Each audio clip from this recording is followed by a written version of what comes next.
그리스 로마 신화 가운데 시지푸스의 신화라는 것을 여러분들이 어디선가 한 번쯤 들어보셨을 것 같습니다. 시지푸스라는 사람이 어느 날 신의 노여움을 사게 되죠. 그래서 벌을 받게 되는데 신이 그 시지푸스에게 내린 형벌은 다른 것이 아니라 크고 무거운 바위를 산 아래 계곡에서부터 산 정상까지 힘들게 밀어 올리는 형벌이었습니다.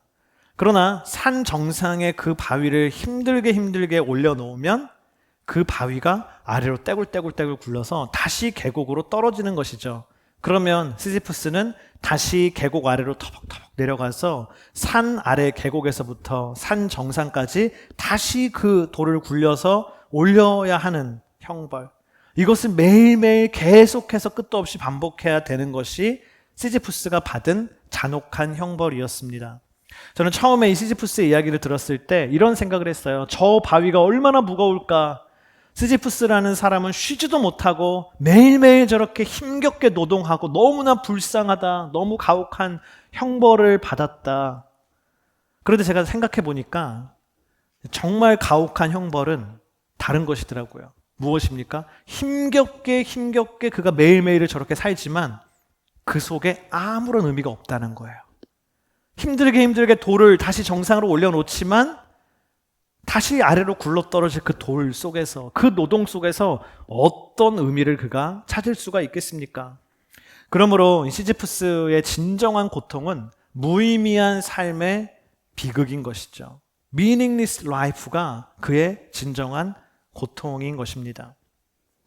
우리도 때로 그럴 때 있지 않습니까? 일터에서 열심히 내가 맡은 일을 하다가도 언제 굉장히 낙심이 돼요? 이게 무슨 의미인가? 라는 생각이 들어올 때, 내가 하는 일이 무슨 의미가 있는가? 라는 생각이 들어올 때 그만두고 싶죠. 교회에서 사역도 똑같은 거 아니에요? 처음에는 내가 하나님이 나에게 주신 이 의미가 있었어, 이 사역에. 근데 어느 날 막 열심히 하다 보니까 의미를 내가 잃어버린 거예요. 의미를 찾을 수가 없는 거예요. 그때 허무함이 밀려오는 것이죠. 가족들을 위해서 열심히 일을 하고 자녀들을 열심히 키우지만 어느 날 그런 생각이 밀려올 때가 있잖아요. 이게 다 무슨 의미인가? 그런 생각이 밀려올 때 우리의 하루하루의 일상이 이 시지푸스가 힘겹게 올렸던 그 바위처럼 무겁게만 느껴지게 됩니다. 여러분, 그러나 하나님이 우리에게 주시고자 하시는 그 삶은 의미가 없는 허무한 삶이 아니라 의미로 가득한 삶, 의미로 풍성한 삶, 충만한 삶인 줄을 믿습니다. 오늘 우리가 함께 읽은 사도행전의 말씀 속에서 우리는 그 하나님의 의미가 있는 의미로 가득한 삶을 함께 나누기를 원하는데요. 첫 번째, 우리 따라하겠습니다. 의미로 가득한 시간의 비결. 의미로 가득한 시간의 비결. The key to meaningful time입니다.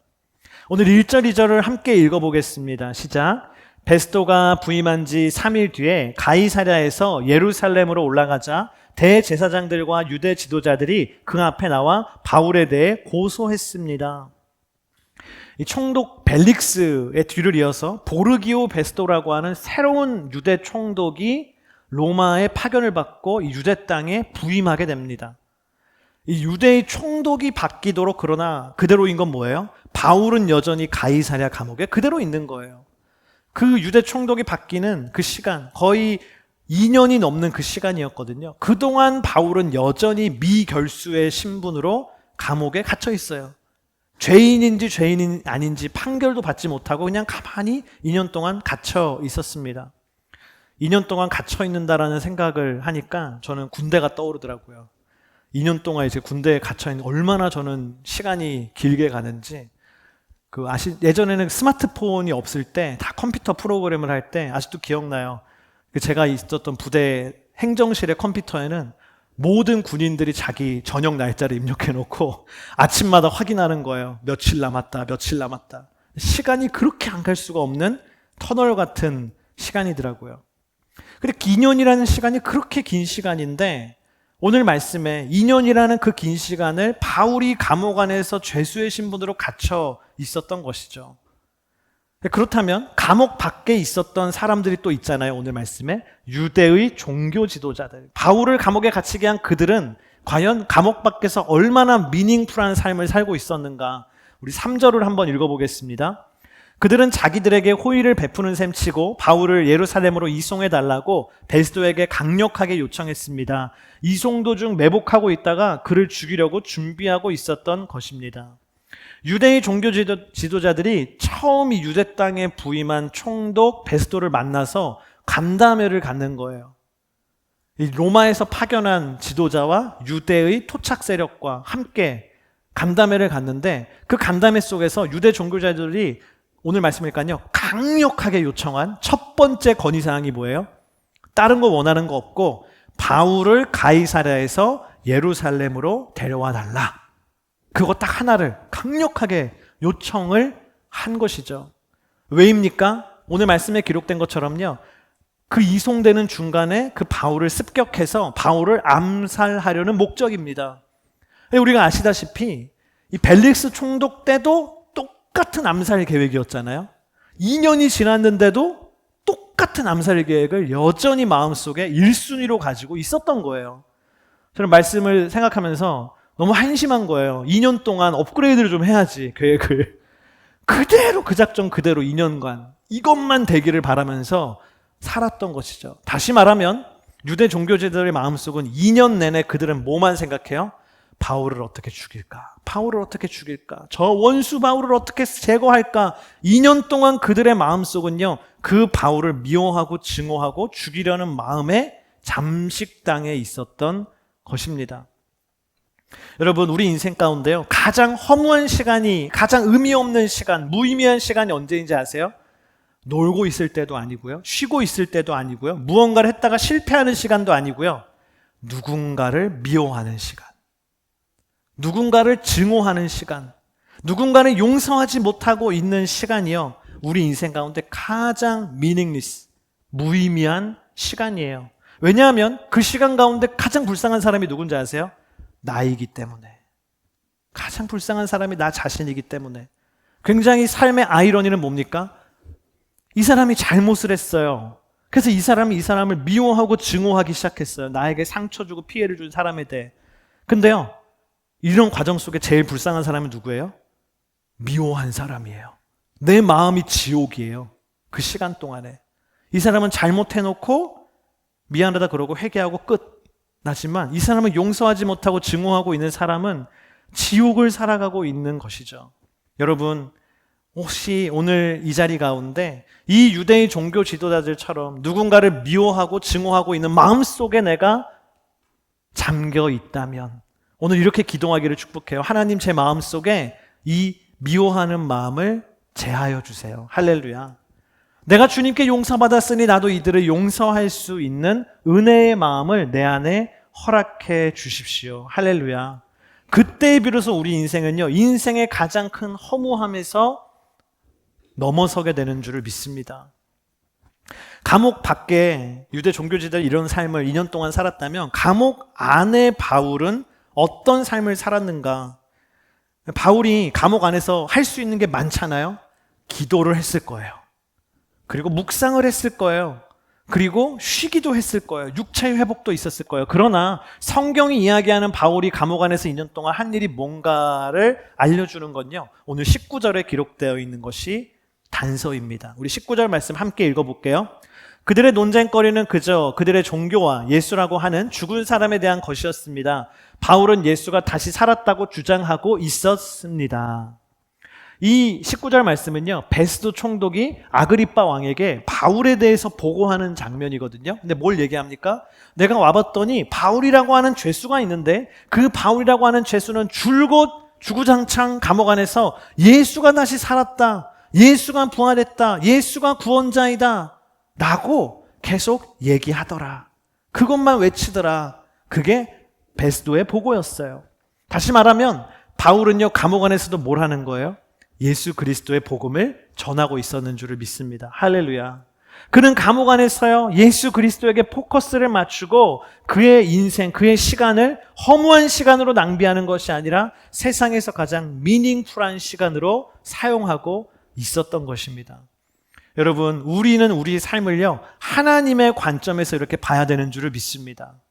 한번 생각해 보십시오. 하나님의 관점에서 우리가 예수님께 초점을 탁 맞추고 살아가는 그 시간을 하나님이 보시고, 야, 너 왜 이렇게 시간 낭비하고 있니? 그렇게 하나님이 얘기하실까요?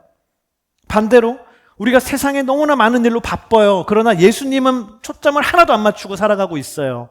하나님이 우리가 바쁘게 많은 일들을 하면서 사는 시간을 보면서 너 시간을 참 잘 쓰고 있구나 라고 칭찬하실까요? 그렇지 않습니다. 하나님의 시간의 관점에서는요, 우리가 하나님께 포커스하고 예수 그리스도께 집중하고 있는 그 시간만이 미닝풀한, 너무나 의미 있는 시간으로 주님이 받으시는 것이죠. 17세기 영국에 존 버년이라고 하는 남자가 있었습니다. 그는 원래는 신앙이 없던 총각이었어요. 근데 결혼을 잘했어요. 메리라고 하는 어떤 자매를 만났는데 이 자매는 독실한 크리스천이었어요. 그래서 결혼을 해서 이 남편도 신앙이라는 걸 갖게 되었죠. 근데 이 메리가 이 남편과 함께 이제 결혼 생활을 시작하면서 시집 오면서 가지고 온 물건이 있었는데 그게 뭐냐면 청교도, 퓨리탄들의 여러 서적들이었어요. 청교도 신앙을 담은 많은 작품, 서적들을 가지고 온 거예요. 남편이 책이 집에 있으니까 그걸 꺼내서 읽기 시작하면서요, 신앙이 깊어지고 청교도의 그 뜨겁고 순수한 신앙을 갖게 된 것이죠. 그래서 이 존 버년이 바뀌었어요. 30대에 예수님을 만나고 엄청나게 뜨거운 크리스찬이 된 거예요. 그래서 가는 곳마다 예수님의 복음을 전하고 가는 곳마다 사람만 만나면 막 전도하고 다니는 거예요.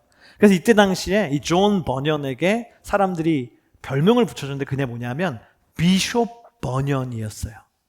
존 버년 주교님이었어요. 주교가 아닌데 그냥 30대 청년인데 사람들이 야, 너는 목사도 아니고 교황감이야, 이렇게 주교감이야 라고 부를 정도로 비숍이 너무나 신실한 복음을 전하는 삶을 살았습니다.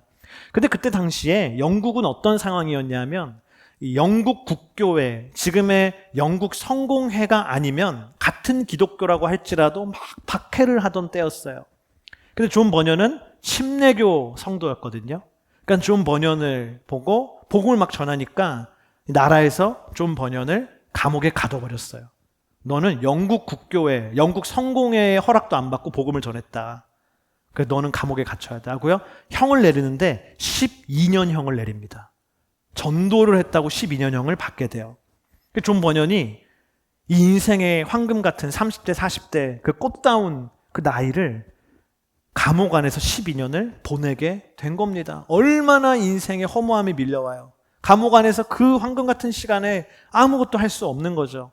그러나 버년은 감옥 안에서 딱 한 가지를 해요. 예수 그리스도께 초점을 맞춰요. 할렐루야. 주님을 바라봐요. 그래서 주님이 영감을 주는 거예요. 버년아 하면서 막 영감을 막 이렇게 주는 거예요. 그래서 영감을 받아서 그가 그 감옥 안에서 문학 작품 하나를 쓰게 돼요. 사실 여러 개 쓰는데 그중에 우리가 아는 너무나 세계적인 작품이 하나 나오는데 그게 뭐냐 하면 Pilgrim's Progress, 철로 역정이라고 하는 문학 작품을 쓰게 됩니다. 많은 분들이 철로 역정하면 수련회 코스 프로그램이다. 베이스 여기 받고 저기 1단계, 2단계 뭐 이거 그것만 아는데 철로 역정은 위대한 영적인 문학 작품이에요. 이걸 읽어보면 와, 크리스찬의 그 천국까지 가는 그 인생의 여정을 이렇게 잘 묘사할 수 있구나 할 정도로 너무나 재밌는 문학 작품입니다. 그래서 존 버년이요, 이걸 어디서 썼어요? 감옥 안에서 쓴 거예요. 그래서 어떻게 보면 존 버년이 그의 인생 평생의 그 삶 가운데 가장 의미 있는 시간은 감옥 안에 있었던 12년이었어요. 그 12년에 인류의 길이 남는 문학 작품을 써냈기 때문에 그 비결이 뭡니까? 그는요, 예수 그리스도께 초점을 맞췄던 것입니다. 여러분 한번 따라합시다. 의미로 가득한 시간의 비결, 예수 그리스도. 우리의 의미로 가득한 시간을 우리가 만들 수 있는 비결은요, 예수 그리스도예요. 그것만이 우리 인생의 의미가 되는 시간입니다. 세상 사람들이 볼 때 가장 중요한 일을 내가 하고 있는 것 같을지라도, 많은 일들을 하고 있는 것 같을지라도 예수 그리스도께 초점을 맞추지 않으면 그 시간은 meaningless, 의미가 없는 시간이고, 반대로 내 인생의 시계가 멈춰버린 것 같은 시간일지라도 예수 그리스도께 초점을 맞췄다면 그 시간은요, 주님이 받으시는 meaningful한 시간인 줄을 믿습니다. 그 대표적인 예가 뭐냐면 바로 지금 이 시간이에요. 예배하는 시간. 예배하는 시간은요, 세상의 사람들이 예배하지 않는 자들이 볼 때는 뭔지 아세요? meaningless. 너 시간 낭비하고 있구나. 너 시간 이렇게 너 편하니? 막 이렇게 생각할 정도로 너 시간이 남아 도니? 왜 거기 그렇게 앉아 있어? 왜 거기서 왜 그렇게 봉사하고 막 그러고 있어? meaningless한 시간이잖아요. 세상 사람들이 볼 때. 그러나 하나님이 볼 때는 어때요? 다른 모든 시간과 구별되는 가장 소중한 시간이 하나님 앞에 서고 있는 이 예배하는 시간이에요. 그게 예배의 의미고 예배의 신학이에요. 그래서 동방정교회가 예배학이 굉장히 발달했는데요.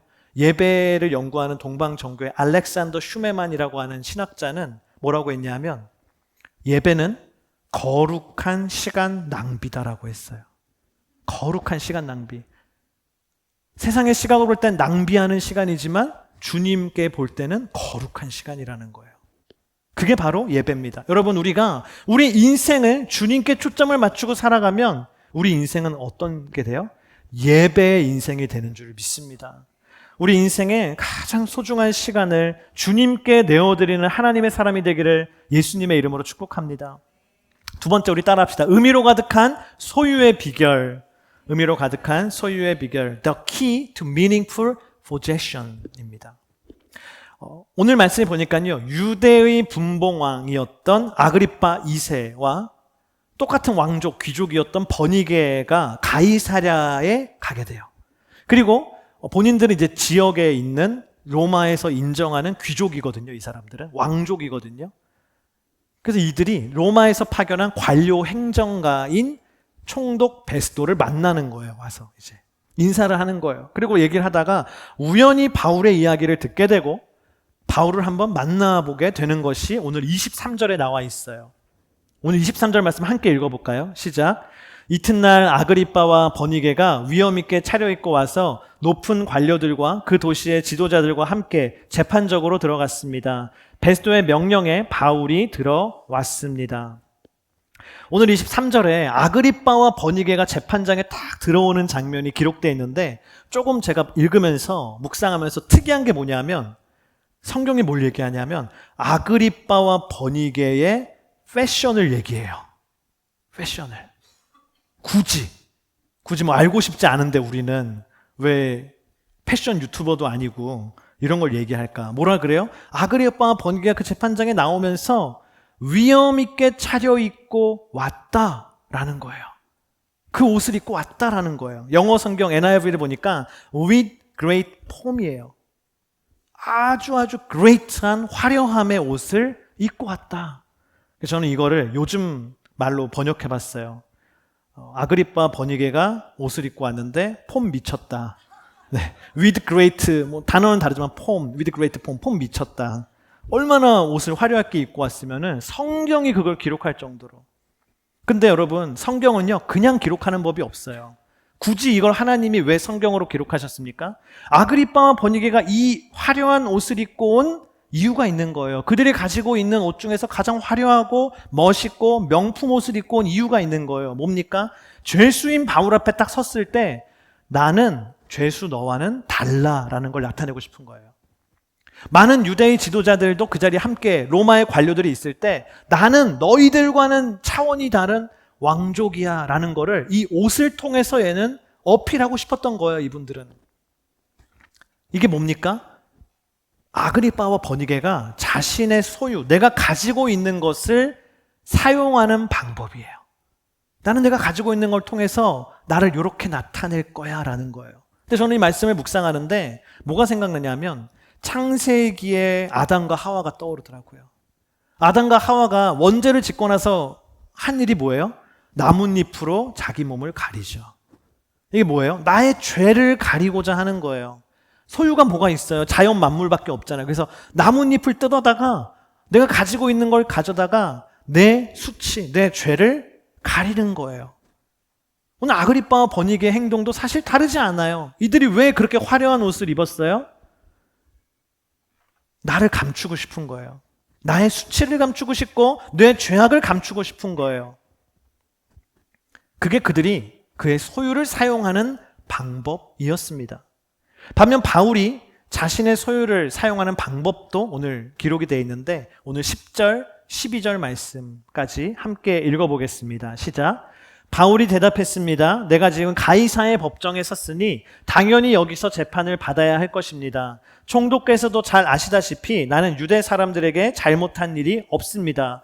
그러나 만약 내가 사형받을 만한 죄를 지었다면 죽음을 달게 받겠습니다. 그러나 이 유대 사람들이 나를 고소한 내용이 사실이 아니라면 어느 누구도 나를 그들에게 넘겨줄 권리가 없습니다. 나는 가이사에게 상소합니다.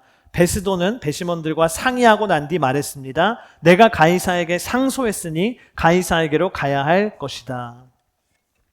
이 바울은요, 베스도를 만나서 뭘 얘기합니까? 나는 로마의 황제인 카이사르에게 상소합니다. 로마의 시민이었던 바울이요, 그 로마 시민권을 사용해서 오늘 이 재판에 내가 만족하지 않으니 나는 가이사 앞에 가서, 로마에 가서, 대법원에 가서 재판을 받겠습니다라고 자신의 상소권, 내 로마 시민권에 함께 들어있는 상소권을 사용한 거예요. 왜 그랬습니까? 사도행전 23장 11절을 우리가 보면 알 수 있죠. 우리 함께 읽겠습니다. 그날 밤 주께서 바울 곁에 서서 말씀하셨습니다. 담대하여라. 내가 예루살렘에서 나에 대해 증언한 것 같이 로마에서도 나에 대해 증언해야 할 것이다. 이미 예수님께서 바울에게 너는 로마에 가서도 예수 그리스도의 복음을 나에 대해서 증언해야 한다라고 하나님의 약속이자 사명을 주셨기 때문에 바울은 그 하나님의 사명, 하나님께 받은 그 사명을 성취하기 위해서 내가 가지고 있는 로마 시민권을 사용한 거예요. 바울이 감옥 안에서 가지고 있는 게 없잖아요. 가지고 있는 건 로마 시민권밖에 없거든요. 내가 이걸 써서 하나님의 일을 이루겠다. 바울은요, 내 소유를 어디에 포커스했어요? 하나님의 영광, 예수 그리스도께 초점을 맞춰서 사용한 것입니다. 이것이 바울이 나의 소유를 사용하는 방법이었어요. 톰 레이너라고 하는 미국의 유명한 교회 컨설턴트가 있습니다. 이 사람은 라이프웨이 처치 리소스라는 단체의 CEO인데 이 사람은요, 일평생 무슨 일을 했냐면 교회를 컨설팅하는 일을 했어요. 제가 기억나기는 이 사람이 수만 개의 교회, 미국에 있는 수만 개의 교회를 다 컨설팅했대요. 이 회사에서. 그러니까 엄청난 경험과 엄청난 데이터와 엄청난 솔루션이 이 톰 레이너라고 하는 사람 안에 있는 거예요. 근데 컨설팅을 해서 이 교회가 이렇게 가야 된다라고 제시해서 잘된 교회도 많지만 어떤 교회들은 문 닫기 일보 직전에 찾아온대요. 우리 교회가 문을 닫게 생겼는데 살려달라고 하면서 찾아오는 거예요. 병원처럼. 그래서 그 교회 가서 사람들을 만나고 리서치를 하고 조사를 한 다음에 솔루션을 줬지만 안타깝게도 그 솔루션을 이행하지 못하고 문을 닫는 수많은 교회들을 이 톰 레이너가 본 거죠. 그래서 그렇게 안타깝게 문을 닫는 교회를 보니까 미국에 있는 수많은 문을 닫는 교회의 특징 중에 하나가 뭐냐면요, 돈이 없어서 문 닫는 교회보다요, 사람이 없어서 문 닫는 교회가 훨씬 많다는 거예요. 많은 교회들이 재산을 가지고 건물을 가지고 있으면서도 사람이 없기 때문에 어쩔 수 없이 문을 닫는 거를 이 톰 레이너가 너무 안타까운 눈으로 바라보고 이런 글을 써요. 어쩔 수 없이 문을 닫게 되는 교회를 향한 현실적인 조언이다. 첫째, 모든 재산을 팔아 다른 교회, 이왕이면 막 개척하거나 곧 개척할 새 교회에 줘라. 제가 예전에 이 글을 읽었을 때는 그럴 수 있지, 괜찮은 아이디어네 이랬거든요. 근데 제가 이번에 다시 이 글을 보면서 그래, 이래야지 뭐 이런 막 공감대가 막 올라오더라고요. 이야, 맞아, 이렇게. 둘째, 건물을 다른 교회에 줘라. 제가 그래, 이래야지 라고 생각했어요. 그래서 톰 레이너가 이런 말을 해요. 미국에서요, 매달 수천 개의 교회가 새롭게 개척된대요. 근데 그 교회들의 가장 어려움 중에 하나는 모임의 장소가 없다, 안정적인. 그런 교회에 너네 문 닫으니까 그냥 주라고, 그거를. 이런 거예요. 셋째, 교회가 변화하는 지역에 있다면 교회 리더 자리와 재산을 그곳에 실제 거주하는 주민들에게 넘겨라.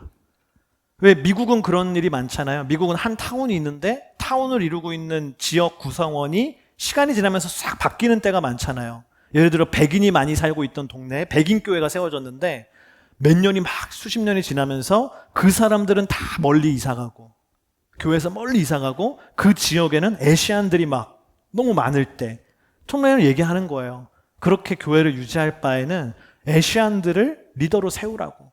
그 교회가 아시안 처치가 되게 만들라고. 그게 교회가 사는 길이다라는 걸 얘기하는 거예요. 넷째, 다른 건강한 교회와 합병하는 경우에는 그 건강한 교회의 소유권과 리더 자리를 넘겨라. 합병한 다음에 윈윈하자 이게 아니라 넘기라는 거죠. 살 수 있도록 교회가. 근데 여러분, 이 톰 레이너의 교회를 향한 이 조언의 포인트, 핵심이 뭡니까? 그들이 가지고 있는 소유, 그것이 돈이든지, 그것이 건물이든지, 그것이 리더십이든지, 그것이 영향력이든지, 그것을 마지막까지 어디에 써야 된다는 거예요? 예수 그리스도의 영광을 위해서 써야 된다. 그거예요. 그때만이 그 소유는 마지막까지 의미 있게 쓰임 받는다는 것입니다. 오늘 바울이 그걸 보여주는 거예요. 아무것도 없지만 내가 가지고 있는 시민권 하나도 자기는 예수 그리스도의 영광을 위해 쓰는 거예요. 여러분, 교회만 이러겠습니까? 단체만 이러겠습니까? 우리 개인의 삶도 똑같은 거 아니겠어요? 우리가 가지고 있는 소유들이 있죠. 하나님이 나에게 주신 건강도 소유입니다. 하나님이 내게 주신 물질도 소유입니다. 하나님이 내게 일터를 주셨다면 그 일터도 내 소유이고요. 하나님이 나에게 관계를 주셨다면 그 관계도 소유이고요. 재능과 은사도 소유고, 하나님이 매일매일 우리에게 주셨던 시간들도 우리의 소유예요. 그 소유를 어떻게 쓰라는 겁니까? 예수 그리스도께 초점을 맞추고 예수 그리스도를 위해 사용할 때 그 소유는 비로소 의미가 있는 소유가 되는 줄을 믿습니다. 우리 한번 앞에 나오는 글을 한번 읽어볼까요? 시작. 의미로 가득한 소유의 비결은 예수 그리스도입니다. 아멘. 오늘 저와 여러분의 소유들이 의미를 찾게 되기를 주님의 이름으로 축복합니다. 마지막 우리 따라합시다. 의미로 가득한 만남의 비결. 만남의 비결. The key to meaningful relationship. 오늘 말씀에는요, 바울이 이 가이사랴 법정에서 3명의 사람들을 만나는 장면이 나오는데요. 첫 번째는 아까 얘기한 베스도 총독과 바울의 만남이에요. 베스도 총독이 19절에 얘기했듯이 베스도는 바울을 만나면 바울이 계속 뭘 얘기해요? 예수님이 부활하셨습니다. 예수 그리스도의 복음을 증거하는 거예요. 근데 베스도라는 사람을요, 역사 기록에 찾아보면 베스도가 이 바울을 만나서 예수님의 복음을 들었잖아요. 그리고 3년 뒤에 베스도는 원인을 알 수 없는 이유로 죽어요. 3년 뒤에 죽어요. 그러니까 어떻게 보면 베스도의 인생에서 이 바울을 만나는 이 자리가요, 그가 예수 그리스도를 영접하고 영원한 생명을 얻을 수 있었던 유일한 일생일대의 기회요, 만남이었던 거예요. 엄청난 만남이었던 거예요, 사실은 이 만남은. 두 번째 만남은 헤롯 아그리빠 2세와 바울의 만남입니다. 헤롯 아그리빠 2세가 오늘 22절에 보니까 이렇게 얘기해요. 우리 함께 읽어볼까요? 시작. 그러자 아그리빠가 베스도에게 말했습니다. 내가 직접 그 사람의 말을 들어보고 싶습니다. 그러자 베스도는 내일 한번 들어보십시오라고 대답했습니다. 아그리빠가 베스도에게 바울이라고 하는 죄수의 얘기를 들었어요. 그 사람은 만나기만 하면 예수가 부활했다고 얘기한다. 그러니까 아그리빠가 뭐라 그래요? 나 그 사람 꼭 만나게 해주세요. 나 한번 꼭 만나보고 싶어요 라고 얘기해요. 왜 그랬냐면요, 아그리빠에게는 그럴 만한 이유가 있었기 때문이에요. 헤롯 아그리빠의 집안이요, 대대로 예수님과 사건이 있던 집안이에요. 헤롯 아그리빠의 증조 할아버지가 있었는데 그는 누구냐면 The Great 헤롯이에요. 헤롯 the Great, 헤롯 대왕이라고 하는 사람이에요. 헤롯 대왕은 누구냐면요, 성경에 예수님께서 이 땅에 아기 예수로 탄생하셨을 때에 예수님을 죽이기 위해서 2세 이하의 남자 아이들을 다 그 지역에서 학살한 잔혹한 왕이 누구냐면 헤롯 대왕이에요. 그러니까 이 사람은 예수님의 탄생 때 예수님을 죽이려고 했던 악한 왕인 거죠. 그리고 이 아그리빠의 그럼 증조 할아버지가 아니라 할아버지가 누구냐면 헤롯 안디바, 헤롯 안티파스인데, 이 헤롯 안디바는 누구냐면요, 세례 요한, 예수님의 오실 길을 예비한 세례 요한의 목을 벤 인물이 헤롯 안디바입니다. 그러니까 예수님 당시에, 예수님 공생에 활동하시던 당시에 예수님의 길을 예비한 사람을 순교시킨, 죽인 사람이에요. 그러니까 예수님의 반대편에 있던 사람이에요. 예수님의 턱 밑까지 칼날을 들이대려고 했던 사람이에요. 그리고 이 헤롯 아그리파 2세의 아버지가 헤롯 아그리파 1세인데 이 사람은 또 누구냐? 예수님께서 승천하신 후에 예수님의 제자인 사도 야고보를 죽인 사람. 사도 야고보를 순교시킨 사람이 헤롯 아그리파 1세예요. 교회의 적이에요. 예수님의 반대편에 있던 사람이에요. 근데 이 헤롯 아그리파 2세가 볼 때 증조 할아버지, 자기 아버지 다 예수님의 반대편에 서서 예수님을 핍박하고 그의 제자들과 교회들을 핍박했던 사람들인데 말년이 너무 사나운 거예요. 안 좋게 인생을 마감하는 걸 봤어요. 그의 아버지는 어떻게 죽냐면요, 벌레 먹어 죽었다고 성경에 써 있어요. 뭐 굉장히 이상하게 죽은 거죠. 결국은 이 아그리파 2세의 숙제는 뭐예요? 도대체 우리 집안 남자들은 무슨 예수님과 악연이 있길래 이렇게 인생이 꼬이고 이렇게 사건이 많나 언제나 궁금했던 거죠. 그러니까 예수를 전한다는 바울을 보고 뭐라 그래요? 나도 한번 만나게 해달라고. 그 마음이 드는 것이죠. 어찌 보면 헤롯 아그리파 2세와 바울의 만남은요, 헤롯 집안에 내려오는 그 죄악의 고리들을 끊을 수 있는, 나중에 헤롯 아그리파 2세가 정말 예수님 믿었으면 어떻게 돼요? 와, 우리 집안이 그런 집안인데 나는 이제 예수쟁이가 됐다고. 완전히 집안을 역전시킬 수 있었던 만남이었습니다. 세 번째 만남, 율리아 버니게라는 여인과 바울의 만남이 있죠. 헤롯 아그리파 1세의 딸이 바로 이 버니게라고 하는 왕족, 귀족 여인이에요. 근데 이 버니게는 유대 역사가 요세푸스의 기록에 따르면요, 남편을 4번이나 갈아치운 사람이에요.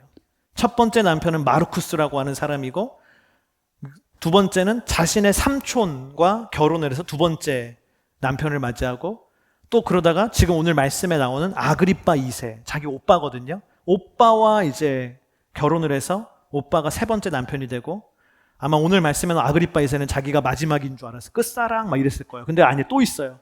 유대의 총독으로 온 티투스, 로마의 장군과 또 눈이 맞아서 또 네 번째 남편을 맞이하게 되는 여인이 바로 이 버니게라고 하는 여인입니다. 근데 제가 결혼이라고 얘기했지만 마리조와 결혼이지 스토리를 보면 다 불륜이에요. 이 버니게라는 여인이 왜 이렇게 남편을 계속 바꾸면서 인생을 살았는가? 그의 마음속에 우리가 알지는 못하지만 무언가 채워지지 않는 게 있던 거죠. 이 사람을 만나도 채워지지 않으니까 저 사람 만나고, 저 사람보다 이 사람 더 좋아하고 저 사람 갈아타고, 네 번째까지 갈아탔던 인생입니다. 근데 이 버니게라는 여인이 바울을 만난 거예요. 이 무슨 만남이에요? 바울을 통해서 그 인생 가운데 유일하게 목마름을 해결해 줄 수 있는 예수 그리스도, 그분을 만날 수 있었던 절호의 기회가 바로 이 만남이었습니다. 바울은 이 만남, 이 세 번의 만남들 속에 이 너무나 귀한 만남을 만들기 위해서 어떻게 해요? 예수님을 전해요. 베스도를 만났더니 예수님을 전하고, 아그리파 2세를 만났더니 예수를 전하고, 버니게라는 여인을 만났더니 예수를 전합니다. 그래서 그 만남을 의미 있는 만남으로, 미닝풀한 만남으로 이끌어 가려고 했던 것이죠. 여러분, 오늘 우리의 많은 만남이 있죠. 그 만남을 의미 있게 만드는 길은 예수님을 전하는 것인 줄을 믿습니다. 우리 하나님이 우리에게 주신 많은 만남들이 있잖아요. 그러나 그 만남이 의미 있게 되기 위해서는요, 예수 그리스도가 있어야 되는 거예요. 하나님이 나를 이 사람과 남편과 아내로 만나게 해주셨지만 이 만남의 의미가 있으려면 예수 그리스도가 있어야 되는 거예요. 하나님이 이 사람을 내 자녀로, 내 부모로 만나게 했지만 이 만남이 결국 의미 있게 되기 위해서는 그 안에 예수 그리스도가 있을 때 미닝풀한 만남, 릴레이션십이 되는 줄을 믿습니다. 근데 여러분, 오늘 이 베스도와 아그리파와 버니게, 이 세 사람은 복음을 들었어요. 의미 있는 만남을 갖게 됐어요. 근데 뭐가 아쉬워요?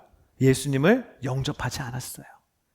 내가 3년 뒤에 죽을 줄도 모르고, 내가 또 이 여인에게 버림받을 줄도 모르고 예수님을 영접하지 않았어요. 그게 뭡니까? 의미 있는 만남의 그 기회를 날려버린 겁니다. 오늘 혹시 이 자리 가운데 예수님에 대한 복음을 내가 들었지만, 예수님이 나를 위해 십자가에서 죽으셨고 그분이 부활하셨고 나를 구원해 주셨다라는 그 복음의 소식을 들었지만 아직 내가 그것을 나의 주님으로, 나의 복음으로 맞이하고 영접하지 않은 사람이 있다면 오늘 그 복음을 영접하게 되기를 주의 이름으로 축복합니다. 그 만남을 의미 있는 만남으로 바꾸기를 주님의 이름으로 축복합니다. 이 이야기를 하고 말씀을 마치려고 합니다. 제가 일부 예배 때는 어떤 다른 교회 권사님의 또 얘기를 했는데 오늘은 또 제가 아는 다른 권사님, 우리 정 권사님, 우리 어머니 얘기를 하는 게 좋을 것 같아서 이분은 다른 얘기를 좀 하고 싶어요. 제가 중학교 때인가 그랬던 것 같아요. 제 기억에. 고등학생 때인가 중학생 때인가 그랬던 것 같은데 선거 때가 되면 한국은 지역에 있는 뭐 구의원을 뽑는다, 뭐 국회의원 뽑는다 그러면은 전단지가 오잖아요. 나라에서 선거관리위원회에서 당신이 뽑아야 될 후보들 중에 이런 사람이 이렇게 양력이 있습니다 하고 딱 집안마다 우편물이 오는데 저희 집에도 이제 온 거예요. 국회의원 선거 때. 다 이제 재밌잖아요. 그거 보면은 이 사람은 몇 년생이고 어디 학교 나왔고 뭘 했고 너무 재밌잖아요. 막 보는데 국회의원 후보 중에 제가 살던 동네 가장 유력한 국회의원 그냥 나오면 당선되는 사람이 누구였냐면 추미애 국회의원이었어요. 지금은 뭐 너무 유명해졌지만 그때는 그 정도는 아니었는데 아주 유력한 후보였죠. 근데 추미애 씨의 양력이 나오는 거예요. 58년생, 1958년생이시거든요. 58년생은 한국에 특별히 58년 개띠라 그래서 굉장히 스페셜한 사람들이라고 생각하는 게 58년 개띠예요. 근데 저희 어머니가 58년 개띠세요. 그걸 보면서 어머니가 그러는 거예요. 이 여자는 나랑 똑같은 58년 개띠인데 이 사람은 이렇게 훌륭해져서 국회의원이 되고 후보가 나왔는데 엄마는 이게 뭐니? 엄마는 무슨 의미 있는 삶을 사는 거니? 그 얘기를 하는 거예요, 저한테. 제가 근데 그 얘기를 듣고 이렇게 어머니에게 얘기했어요. 엄마, 그렇지 않다고. 엄마는 나를 하나님의 사람으로 키우고 있잖아요. 엄마는 나를 이렇게 잘 키웠잖아요. 엄마 인생이 왜 미닝리스해요? 왜 의미가 없어요? 나는 위대한 하나님의 사람이 될 거예요. 엄마는 그 사람을 키운 존재라고. 너무 소중한, 너무 위대한 일을 하고 있다고. 제가 그 얘기를 제가 철이 일찍 들었나 봐요. 그때 그렇게 했어요. 근데 어머니가 감동을 받으셨어요. 그래, 맞아. 내 인생 의미 없지 않아. 여러분, 우리 인생이요, 의미 있을 수 있는 유일한 길은 뭡니까? 예수 그리스도인 줄을 믿습니다. 자녀를 키울 때도요, 예수 그리스도의 사람으로 키운다면 의미가 충만한 거예요. 일을 할 때도 내가 예수 그리스도의 마음으로 일을 한다면 거기 안에 의미가 있는 거예요. 내 시간을, 내 소유를, 내 모든 만남을 예수 그리스도께 초점을 맞추고 쓰면 하나님 앞에 그 인생은요, 너무나 의미로 충만한, 의미 가득한 인생인 줄을 믿습니다. 그러나 세상에서 아무리 훌륭하고 유명하고 놀라운 일을 하는 사람이 될지라도 예수 그리스도가 그 인생에 없다면 meaningless. 그게 하나님 앞에 무슨 의미가 있겠습니까? 여러분, 의미로 가득한 시간의 비결은 예수 그리스도인 줄 믿습니다. 의미로 가득한 소유의 비결은 예수 그리스도인 줄을 믿습니다. 의미로 가득한 만남의 비결은 그것 또한 예수 그리스도인 줄을 믿습니다. 오늘 우리가 함께 찬양할 때 우리 세 곡을 찬양했는데요. 제가 찬양하면서 알게 됐어요.